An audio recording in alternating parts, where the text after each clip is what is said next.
പുതുപ്പേ,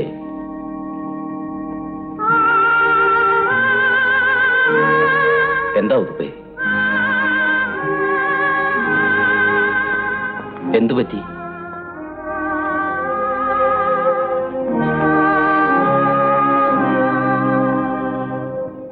അപ്പോ എല്ലാം ഏറ്റല്ലോ?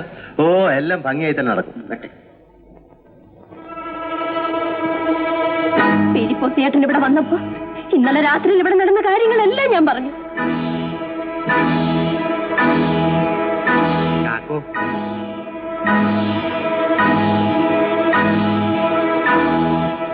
എനിക്കൊരു കാര്യം ചോദിക്കാനുണ്ടായിരുന്നു. അത് ഇവിടെ വെച്ച് വേണോ?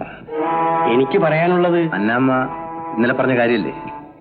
അന്നാമ്മ എന്നോട് വല്ലതും പറഞ്ഞു, ഞാൻ ഓർക്കുന്നില്ല. ഞാൻ എന്തോ ഓർത്തോണ്ട് പറഞ്ഞതാ. ഫിലിപ്പോസ് ചേട്ടൻ എന്താ പറഞ്ഞോണ്ട് വന്നത്? ചാക്കൊക്കെ അറിയാമല്ലോ, പലരുടെ കയ്യിൽ നിന്നും കടം വാങ്ങിച്ചിട്ടാ ഞാൻ കല്യാണത്തിന് ചെലവിട്ടത്. അന്നത്തോടുകൂടി വറീതും ഞാനുമായിട്ട് പിണങ്ങി. എനിക്കിപ്പോ പണിയൊന്നുമില്ല, ഒരു വീട് കഴിയണ്ടേ. കടക്കാര് പുറമേ. ചാക്കോ പുതിയ പണിയേറ്റെന്ന് കേട്ടു. ശരിയാ. ഇപ്പൊ പോയവരുമായി സംസാരിച്ച് അത് ഉറപ്പിച്ചു.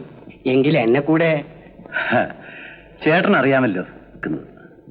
അപ്പോ അവരുടെ കൂടെ സമ്മതമില്ലാതെ എങ്ങനെയാ? ചാക്കോ പറഞ്ഞാൽ പത്രോസ് തട്ടില്ല. അവൻ എന്നെ അറിയാം. അറിയാം, അതാണ് കുഴപ്പം.